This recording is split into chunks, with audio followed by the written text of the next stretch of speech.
वालेकुम व्यूअर्स, मैं हूं समीना पाशा। उम्मीद है आप लोग खैरियत से होंगे। व्यूअर्स, कुछ आम खबरें इस व्लॉग में डिस्कस करेंगे। आज के दिन की कुछ लेटेस्ट डेवलपमेंट्स हैं आपके साथ शेयर करने जा रही हूं। एक तो आपको बताएंगे जनाब कि क्या हुआ है इमरान रियाज खान साहब की बाजियाबी के हवाले से, और क्या कोई खुशखबरी आई है, क्योंकि यहाँ पर आज थी लाहौर हाई कोर्ट में उनके केस की समाअत बाजियाबी से मुतालिक, और वादा करके गए थे आईजी पंजाब लास्ट टाइम भी कि अगली पेशी तक लाजमन वो प्रोड्यूस कर देंगे इमरान रियाज खान को। लेकिन क्या इमरान रियाज प्रोड्यूस हुए और नहीं तो फिर कब होंगे, इससे मुतालिक क्या खबर है आपको आगाह करेंगे। फिर आपको बताएंगे कि आखिर एक बड़ा घर खाली हो गया है और ये बड़ा घर किस चीफ का है और अब इसका मकीन कौन होगा, इस पर भी बात होगी। और कुछ बात करेंगे इमरान खान साहब के केसेस के भी हवाले से और पीटीआई की मुश्किलात जो कि कुछ हवालों से कम और कुछ हवालों से ज्यादा हुई हैं। तो आप सबसे रिक्वेस्ट है कि अगर चैनल को अभी तक सब्सक्राइब नहीं किया तो सब्सक्राइब कर दें। तो जैसे मैंने कहा कि सबसे पहले जरा इमरान रियाज के हवाले से बात करेंगे। इमरान रियाज भाई, आपको मालूम है कि अब तो तकरीबन 125 120-25 दिन हो चुके हैं और अभी तक वो लापता हैं। उनको प्रोड्यूस नहीं किया गया किसी कोर्ट में और लापता हैं, और जिन लापता अफराद ने उनको लापता कर रखा है ऐसा लगता है कि सबको उनका पता भी है। लेकिन बहरहाल अदालतों की तरफ से एक खामोशी है। बहुत देर बाद की तारीख दी जाती है और जो मुख्तलिफ पाकिस्तान के कानून नाफिज करने वाले इदारे हैं उनको पाबंद किया जाता है कि जनाब आप इस बंदे को ढूंढ कर प्रेजेंट करें। अगर ये किसी केस में मुलविस है, मतलूब है, तो फिर उसका एक अदालती प्रोसीडिंग के तहत ट्रायल होना चाहिए।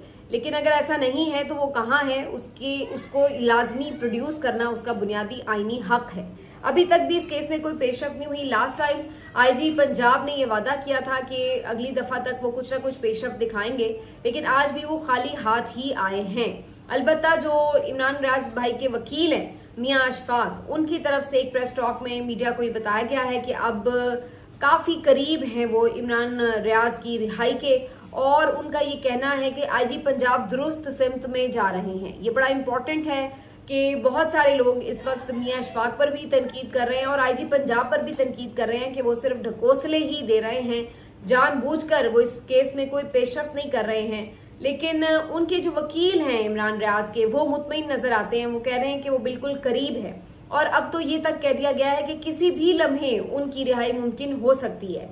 कुछ लोगों ने आज ये भी बात की कि शायद नए चीफ जस्टिस के आने से पहले इमरान रियाज आ जाएंगे, उनको रिहा कर दिया जाएगा, उनको छोड़ दिया जाएगा। तो अब यहाँ पर देखना होगा कि क्या वाकई ये वादा भी वफा होगा या फिर हमेशा की तरह जैसे पहले वादे किए गए हैं उसी तरह हम देखेंगे कि इमरान रियाज की बाजियाबी हमारे लिए अभी मजीद इंतजार ही रखेगी।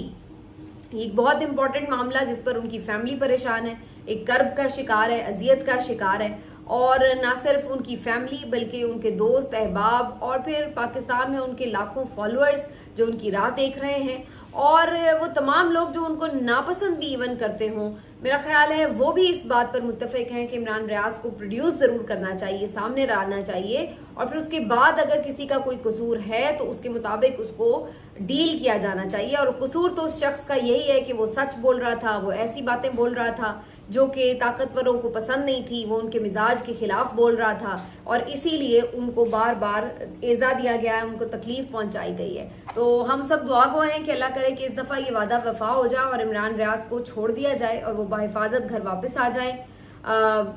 हम इस वक्त, मैंने जैसा पहले भी आपको अपने व्लॉग्स में बताया है कि इमरान ही मेरे भाई का नाम है और वो हमें छोड़ के चले गए, उनके तो वापस आने की कोई उम्मीद नहीं है। लेकिन अपने किसी को खोना, उससे जुदा होना, उससे दूर होना कितना तकलीफ दे अमल है, इसको तो अब हमने वाकईतन, जिसको कहते हैं ना कि सरतपा एक्सपीरियंस कर लिया है। तो खुदारा रहम करें उन तमाम लोगों के ऊपर, उन तमाम खवातीन के ऊपर जो जेलों में नाहक कैद हैं, उनके मुकदमात भी आगे नहीं चल रहे हैं, उनके बच्चे उनकी राह देख रहे हैं। इमरान रियाज हैं या और भी जितने भी कैदी हैं, कारकुनान, जिनको सिर्फ सियासी बुनियादों के ऊपर पकड़ा गया है, उनको रिहा करना चाहिए हर सूरत, और जो उनके अहले खाना और उनकी फैमिली है, उनकी जो तकलीफ है उसको कम करना चाहिए। और इसके बाद मैं तो ये भी कहूंगी कि दुनिया इस कदर एक पानी के बुलबुले की मानिंद है, आपकी जिंदगी इस कदर एक नाजुक चीज है कि जिसके ऊपर से एतबार ही उठ गया है कि किसी भी वक्त कोई भी कुछ भी लम्हा आपकी मौत का आखिरी लम्हा हो सकता है।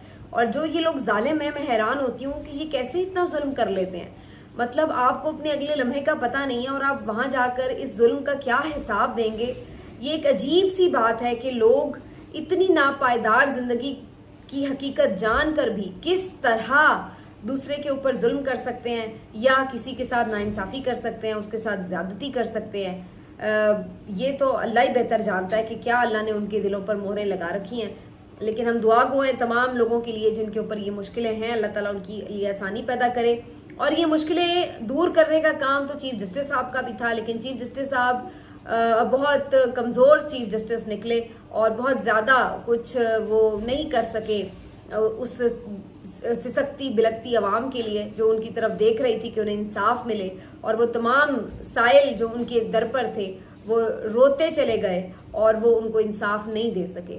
तो जितनी बड़ी अल्लाह ताला ने किसी को जिम्मेदारी दी होती है, कितना बड़ा ओहदा दिया होता है दुनिया में, उतनी बड़ी उसकी पूछ है, उतना बड़ा उसका हिसाब है, उतनी बड़ी उसकी जिम्मेदारी है।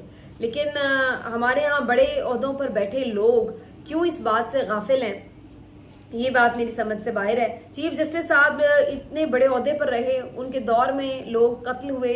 अरशद शरीफ जैसे लोग जो पहले जिंदगी में उनसे पनाह मांगते रहे, उनसे कहते रहे कि उनके लिए सिक्योरिटी का बंदोबस्त किया जाए, उनके जो लाइफ थ्रेट्स हैं उनको एड्रेस किया जाए, लेकिन उनकी कोई सुनवाई नहीं हुई, हत्ता कि उन्हें फिर अपनी जान से जाना पड़ा। और अभी भी यही सूरत हाल है। बहुत सारे लोग इसी बात की तरफ देख रहे हैं कि इस वक्त मुल्क के जो हालात हैं उनमें वो सेफ महसूस नहीं कर रहे। बहुत सारे लोग बगैर किसी वजह के उठाए गए हैं और बहुत सारे लोग ऐसे हैं जिनको जानबूझकर लापता कर दिया गया है, जख्मी कर दिया गया है। कुछ लोग तो इस सारी जो पिछले कश्मकश हम देख रहे थे उसमें मर भी गए, लेकिन किसी को इंसाफ नहीं मिल सका, कोई मुतमईन नजर नहीं आया कि जी हाँ हमें इंसाफ मिला है। तो चीफ जस्टिस साहब ये तमाम नाउमीदियों के साथ ही अब घर वापस लौट चुके हैं और घर को खाली भी कर चुके हैं। खबर यही है कि चीफ जस्टिस उमर अता बंदयाल साहब ने अपनी रिटायरमेंट के भी अगरचे कुछ दिन चंद दिन बाकी हैं, लेकिन उससे पहले ही 3-4 दिन पहले ही उन्होंने चीफ जस्टिस का जो घर होता है, जो उन्हें रिहाइश का मिली होती है मुराद की सूरत में,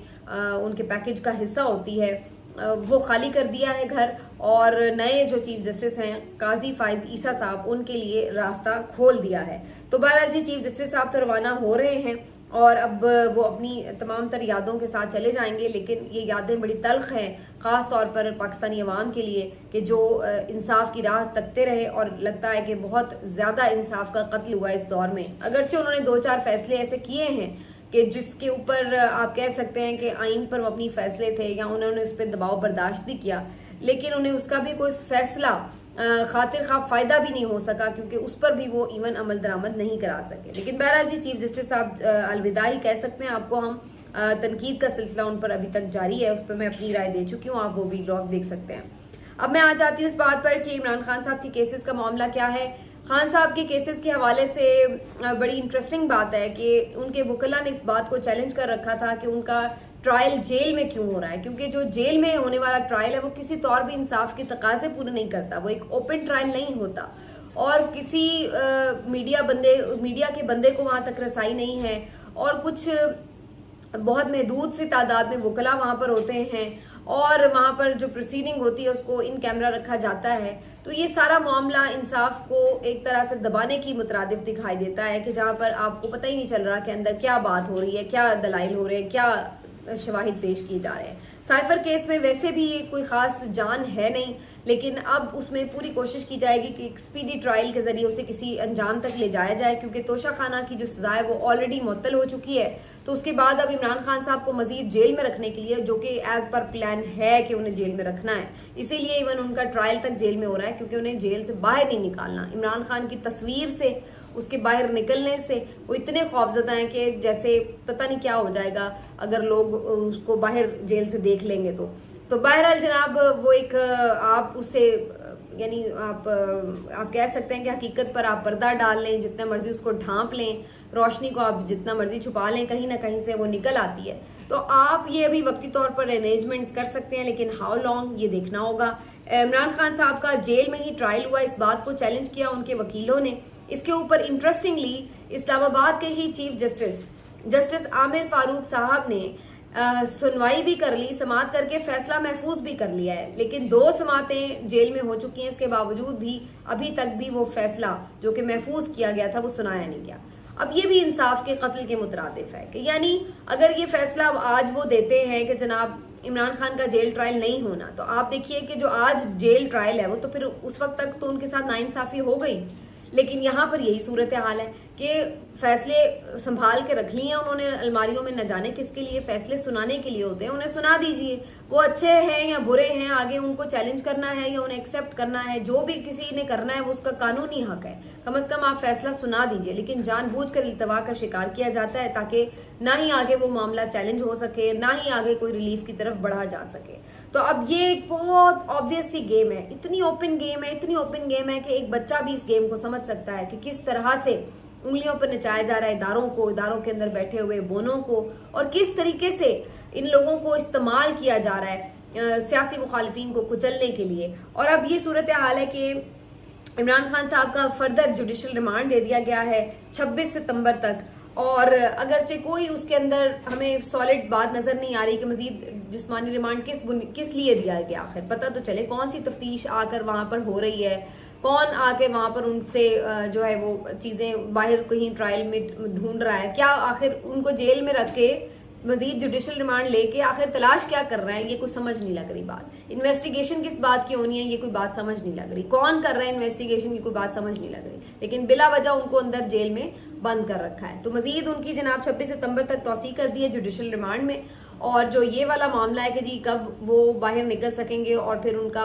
ओपन कोर्ट में कोई अगर केस चलाना है तो चलाएं, तो इस मामले पर भी अभी तक समाअत इन्होंने डिले रखी है, मतलब फैसला ही महफूज है ताकि उसको आगे फर्दर आगे ना ले जाया जा सके। लेकिन इन तमाम बातों में एक जो अच्छी खबर और पीटीआई के लिए इत्मीनान बख्श खबर है वो ये है कि पीटीआई को जो बल्ले का निशान है उसके ऊपर बड़े तहफ़्फ़ुज़ात जाहिर किए जा रहे थे कि शायद वो वापस ले लिया जाएगा, लेकिन अब इस सिलसिले में जो केस की समाअत हुई है इंट्रा पार्टी इलेक्शन के ऊपर, आपको याद होगा मैंने आपको आगाह किया था इस मुतालिक कि इंट्रा पार्टी इलेक्शन के ऊपर तहफ़्फ़ुज़ात थे इलेक्शन कमीशन के, जिसकी पादाश में इस बात का इंदिया दिया जा रहा था कि बल्ले का निशान उनसे वापस ले लिया जाएगा।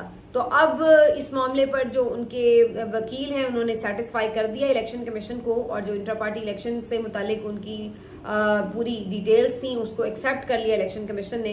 तो बहरहाल ये तय हो गया कि पाकिस्तान तहरीक इंसाफ के पास बल्ले का निशान भी रहेगा और इलेक्शन में वो इसी निशान के साथ जाएगी। तो ये एक बहरहाल हौसला अफजा खबर है, क्योंकि इससे काफ़ी ज़्यादा हलचल मचती है कि अगर एंड टाइम पे किसी भी वक्त निशान किसी पार्टी का बदल दिया जाए, उसको फिर हर गली कूचे तक पहुंचाना खासा मुश्किल हो जाता है किसी भी वर्कर के लिए या टिकट होल्डर के लिए। तो ये एक रिलीफ है और इससे कहीं ना कहीं एक और तासुर भी मिल रहा है। जो उसमें छुपी बात है वो ये नज़र आ रही है कि अब शायद इस मुतालिक एक एग्रीमेंट हो चुका है या ये तय कहीं हो चुका है या इस चीज़ को कबूल कर लिया गया है कि पीटीआई को माइनस बिल्कुल ही करके बैलेट पेपर से बल्ले का निशान हटाने के बाद उन इंतखाबात की कोई क्रेडिबिलिटी नहीं रहेगी। और इसी वजह से इस बात को काबिल कबूल बनाया जाएगा कि अगर इमरान खान ना भी इलेक्शन लड़ सकें तो कम से कम पीटीआई का निशान वहां पर मौजूद रहे। और अब इस चीज़ पर सबको एक कॉम्प्रोमाइजिंग सिचुएशन में लाया गया है। अब कौन इसमें खुद अपने तौर पर रजामंदी से इस पर राजी हुआ है और किसको दबाव के तहत लाया गया ये आने वाले वक्तों में पता चलेगा। लेकिन आपको मैं कुछ चीज़ें याद दिला दूं कि जिस तरह से अमरीकी सफ़ीर की भी पिछले दिनों चीफ इलेक्शन कमिश्नर से मुलाकात हो रही है, अब बरतानवी हाई कमिश्नर ने भी मुलाकात की है, और भी कुछ आप जो इवन नून लीग के हामी तज्जियाकार हैं उनकी भी अगर आप गुफ्तगू सुने तो वो ये कहते हुए नजर आए कि ऐसे इलेक्शन की कोई क्रेडिबिलिटी नहीं होगी अगर उसमें पीटीआई नहीं होगी, उसमें बल्ले का निशान नहीं होगा। तो जो मुल्क में आप इस्तेहकाम की बात करते हैं तो वो तो फिर फिलहाल उस तरह भी नहीं आएगा अगर ऐसा कोई इलेक्शन हो भी गया। तो ये सारी सूरत हाल अब इंडिकेट कर रही है कि अब दूसरी तरफ भी कुछ ना कुछ सोचना तो पड़ेगा, अदरवाइज मामला बिल्कुल हाथ से निकलते चले जाएंगे। लेकिन ये सब तो तब मैटर कर रहा होगा कि किसका क्या निशान है जब इलेक्शन होंगे, और इलेक्शन के हवाले से अभी तक भी कोई डेट अनाउंस नहीं हुई, ना तो सदर साहब ने कोई डेट अनाउंस की है और ना ही इलेक्शन कमीशन ने कोई डेट अनाउंस की है।